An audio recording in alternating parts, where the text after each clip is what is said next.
Después de haber ya contextualizado o haber, digamos, construido todas unas, digamos, un background relacionado con la manera como vamos a tratar las distribuciones de valores aleatorias, tanto a nivel univariado como a nivel bivariado, pues es fácil extender estos resultados de las distribuciones bivariadas al caso de más de dos variables aleatorias.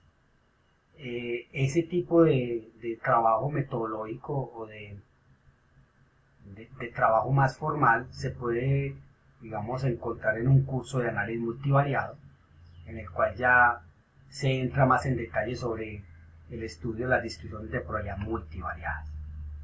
Pero con lo que tenemos podemos de alguna manera empezar digamos, a darle un peso más formal a lo que nosotros vamos a considerar, digamos, la piedra angular en la toma de decisiones a nivel de estadística en el área de la inferencia, y es los datos. Entonces lo primero que hay que entender aquí es cuál va a ser la materia prima sobre la cual nosotros vamos a empezar, digamos, a generar, a recopilar la información relevante para responder a preguntas interesantes. Así que en ese proceso de identificar y explicar las características esenciales que permiten de alguna manera conocer los fenómenos, cómo se compartan, cómo se comportan o extraer información relevante sobre ellos, es establecer de alguna manera, puede ser aproximada o exacta, cómo es ese comportamiento. Recuerden que los fenómenos están asociados o tienen o llevan consigo una serie de características que los caracterizan, ¿cierto? Que de alguna forma nos permiten entenderlos mejor. Y ya vimos en todo lo que hemos visto hasta ahora, hemos encontrado algunos modelos de probabilidad a nivel univariado para explicar algunas de esas características, posiblemente no todas, pero sí la mayoría, y hemos visto también modelos bivariados para explicar conjuntamente dos características, pero que se puede extender a más. Así que en este momento vamos a usar todo ese endiagrama teórico para poder, digamos, responder a preguntas de cómo puedo yo establecer, explicar el comportamiento de un fenómeno, ¿sabes?, acerca de la información más relevante que se puede obtener de esas características. Básicamente, ¿qué es lo que nosotros tenemos? Tenemos una población y en esa población tenemos, digamos, características que nos pueden interesar. Por ejemplo, si mi población son estudiantes de primer semestre de una universidad, yo puedo estar interesado, por ejemplo, en la edad promedio de esos estudiantes o en cómo están variando las edades de esos estudiantes de primer semestre. Y entonces lo que necesito es extraer algo de información de esa población a través de lo que llamaremos una muestra. Esa muestra aquí la llamamos variables x1, x2 hasta xn, que pueden corresponder, por ejemplo, a la edad del primer sujeto, la del segundo y del décimo sujeto.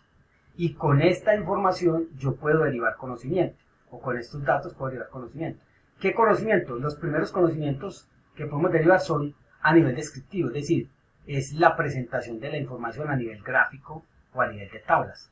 Por ejemplo, yo tengo toda una población, pero no puedo estudiar toda la población, entonces lo que hago es extraer parte de la población con un procedimiento, digamos bien explícito, que me garantice la representatividad, y entonces empiezo digamos, a generar una serie de resúmenes estadísticos que entran dentro del contexto de la estadística descriptiva para conocer esa población a través de la muestra.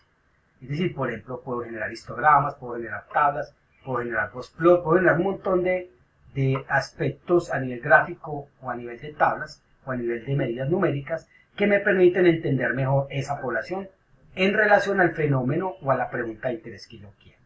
Entonces, tenemos una población, tenemos características que nos interesan de la población. Aquí mencioné solo una media mu y una varianza, una desviación estándar. Y a partir de esta muestra yo tengo que empezar a generar conocimiento de esa población. Y entonces en la muestra que obtengo gráficos, pero obtengo una media, una desviación estándar, entre muchas otras medidas percentiles, etc. Así que todas esas distribuciones de probabilidad que hemos visto hasta ahora presentan en su forma funcional características que obviamente deben ser conocidas. Por ejemplo, las distribuciones que nosotros vimos hasta ahora, las discretas como la binomial, como la hipergeométrica, como la Poisson, como entre las continuas como la uniforme, como la exponencial, la normal, la no normal, etcétera. Fíjense que todas esas distribuciones están, digamos, tienen asociadas parámetros que las caracterizan. Por ejemplo, si usted a una binomial le cambia el parámetro p, podría tener una distribución, la forma de la distribución puede cambiar, ¿cierto? Puede estarse acumulando a la izquierda cuando p es pequeño, o a la derecha cuando p es grande, o en la mitad cuando p está cercano a 0.5. Si tomamos un lambda, un lambda muy pequeño, vamos a tener una cola muy grande a la derecha y muy acumulado a la izquierda. Si en una exponencial el lambda es muy grande, entonces tenemos una cola pronunciada. Si en una normal tenemos un sigma muy grande, tenemos una distribución muy achatada, ¿cierto? Etcétera. Es decir, las distribuciones que hemos visto hasta ahora, de alguna manera dependen de un parámetro, ¿cierto? Dependen de un parámetro. La binomial de n y p, de la Poisson de lambda, la exponencial de lambda, la normal de mi sigma cuadrado, etcétera, ¿cierto? Así que la única manera de entender cómo se están comportando esas características asociadas a su fenómeno es ver de qué manera podemos obtener a través de las muestras conocimiento sobre el comportamiento de esas características.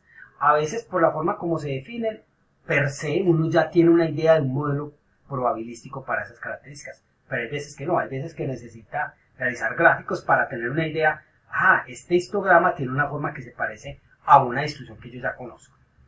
Así que una de las primeras preguntas que uno quisiera identificar a través de una muestra es el comportamiento, el conocimiento de un modelo probabilístico que se asocia a mis datos y usarlo para responder otras preguntas relacionadas con el fenómeno. Así que una de esas preguntas puede ser el cálculo de probabilidades asociadas a esa distribución. Por ejemplo, aquí decía, si X es estudio binomial, para poder obtener información a nivel probabilístico de X, necesito conocer a N y necesito conocer a P. Si no, no es posible calcular probabilidades con esto. Diferentes valores de P implican una forma, como lo dije ahorita, diferente, aunque sean de la misma familia. Si X excluye Poisson, entonces es necesario conocer a lambda, porque si no, no puedo calcular probabilidades. Si X es normal mu sigma cuadrado, también las diferentes combinaciones de mu y de sigma cuadrado producen diferentes maneras de graficar, aunque siempre tengamos una forma de campana, esa campana puede estar muy achatada o muy empinada, dependiendo de cómo sea el signo. Las cantidades claves que ustedes ven aquí, n, p, lambda, mu sigma cuadrado, las vamos a denotar de aquí en adelante como parámetros, es decir, cantidades fijas, constantes, que caracterizan la distribución. Caracterizan porque si cambio p, la distribución de probabilidades de x va a cambiar en cuanto a la asignación de probabilidades para cada valor de x. Si cambio aquí lambda, lo mismo. Si cambio aquí mu, lo mismo pasa aquí. Esas cantidades que están asociadas a las distribuciones, vamos a llamarlas parámetros. Aunque en algunos casos no sea posible conocer la distribución de probabilidad asociada a una variable aleatoria, puede que los parámetros asociados, aunque en algunos casos sea posible conocer la distribución de probabilidad, puede que los parámetros que están asociados a ella no sean tan fáciles de conocer. En la práctica, algunas cantidades particulares son de interés para el investigador, en general, ¿cierto? Y la obtención de manera directa o aproximada a través de una muestra de datos se hace muy relevante. Por ejemplo, si X representara acá el número de pacientes que se curan después de aplicarles un tratamiento a N pacientes, es posible que yo no sepa quién es P, pero yo puedo tener una idea de quién es P, digamos a nivel muestral. ¿Cómo? Contando cuántos pacientes se someten al tratamiento y tienen un resultado positivo del total de pacientes que fueron sometidos al tratamiento, y hago una frecuencia relativa y tengo una idea aproximada de cuál podría ser P. Por ejemplo, en una Poisson, el parámetro lambda, aunque yo no lo conozca, puedo tener una idea. Recuerden que lambda representa el número promedio de ocurrencias. Entonces, por ejemplo, si X representara el número de accidentes por día, y yo no tengo ni idea de cuál es el promedio de accidentes por día, pues yo puedo observar muchos días y cada día observar cuántos accidentes, y lambda representa un número promedio. Entonces yo podría promediar el número de accidentes diarios y obtener una idea de cómo es lambda. Lo mismo pasa con mu y con sigma cuadrado. Es decir, las muestras van a ser la piedra angular para poder de alguna forma tener conocimiento sobre los parámetros de estas distribuciones y así sobre las mismas distribuciones de probabilidad. Algunas de las cantidades que son más comunes para encontrar los ejemplos están asociadas, por ejemplo, estimar la proporción de lavadoras producidas por una empresa que se descompone antes del tiempo de garantía, estimar el tiempo promedio que una persona permanece en fila, estimar la variabilidad en los diámetros de las tuercas de cierto tipo que se producen por un cierto fabricante. Fíjense entonces que en el primer caso estamos interesados en estimar una proporción. En el segundo caso, un tiempo promedio, y en el tercero una variabilidad. Entonces, si nosotros asociáramos a cada una de estas preguntas un parámetro, entonces aquí sería el parámetro P, aquí sería una media, mu, y aquí sería una varianza sigma cuadrado. Y todos tres corresponden a modelos probabilísticos distintos. Y fíjense que esta proporción es única. O sea, si yo este proceso lo monitoreara en el tiempo, ¿cierto? Entonces esa proporción es única del proceso productivo. Este tiempo promedio es único de ese proceso, del seguimiento de este proceso, ¿cierto? De la atención en fila. Y esta característica variable es única en respecto a estas tuercas de este tipo que son producidas por ese fabricante con los mismos estándares y el mismo proceso de producción. La idea entonces, ¿cuál es? Es cómo obtengo estas estimaciones, ¿cierto? Cómo tener un valor aproximado de estas características o parámetros que caracterizan esas poblaciones, ¿cierto? Usando la información que yo pudiera recolectar. Por ejemplo, para estimar esta proporción necesariamente tengo que tener información en el tiempo de muchas de las lavadoras que he vendido y de cuántas se han descompuesto antes del tiempo de garantía. Para poder estimar el tiempo promedio que una persona permanece en fila, debo tener información de muchas personas en fila, en el mismo tipo de fila, haciendo fila para el mismo tipo de, digamos, de consulta o de requerimiento. Y lo mismo la variabilidad, es decir, debo tener muchas tuercas a las cuales les he medido el diámetro para poder tener una idea de cuál es la variabilidad de esos diámetros. Cada objeto o individuo, en este caso tuercas, personas, lavadoras, aporta información acerca de esa característica que se quiere medir, la cual va a variar de sujeto-objeto a sujeto-objeto. De lavadora a lavadora, así se haya hecho con el mismo proceso productivo, cada lavadora tiene unas especificidades que hace que su uso u otras condiciones en el proceso productivo hagan que su tiempo, que el tiempo que se descompongan en un tiempo distinto, ¿cierto? Que el tiempo de duración antes de descomponerse sea diferente. Lo mismo, cada persona que permanece en fila, dependiendo de las condiciones que haya en ese momento en la fila y del trámite que se haga, entonces van a poder requerir tiempos distintos. Lo mismo las tuercas, ¿cierto? Las tuercas van a tener diámetros distintos. Así que esa característica que usted quiere medir y que le va a ayudar a estimar este parámetro de interés va a cambiar de individuo de objeto a objeto. Así, la información que usted tiene en base a una muestra no es más que una colección de variables aleatorias. Es decir, si tú tomas la lavadora 1, el tiempo que se demora esa lavadora antes de descomponerse es X1. Si tomas la lavadora 2, el tiempo es X2 y así. Esos tiempos van a ser variables aleatorias, porque usted de entrada no sabe cuándo va a descomponerse la lavadora, en qué tiempo, ¿cierto? Lo mismo pasa con las personas en fila. X1, la muestra para la primera persona, el tiempo es una variable aleatoria porque no sé cuánto se va a demorar y así para los demás. Lo mismo con las tuercas. Así que entonces la muestra que usted tiene va a ser una colección de variables aleatorias.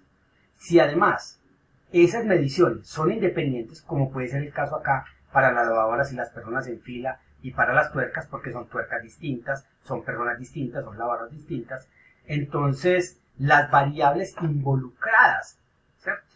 O sea, las variables que se involucran, que usted va a utilizar, mejor dicho, la manera como usted utiliza la información de esos sujetos objetos va a hacer que las variables que se definan a partir de esa información, esos datos también sean independientes. Mediciones independientes implica que las variables involucradas también van a ser independientes. Muy bien. Entonces, lo que necesitamos ahora es contextualizar todo esto en qué va a ser una muestra para nosotros, en términos formales. Va a ser un conjunto de información, un conjunto de datos de variables aleatorias que van a ser independientes. Pero a eso también hay que agregarle un componente más.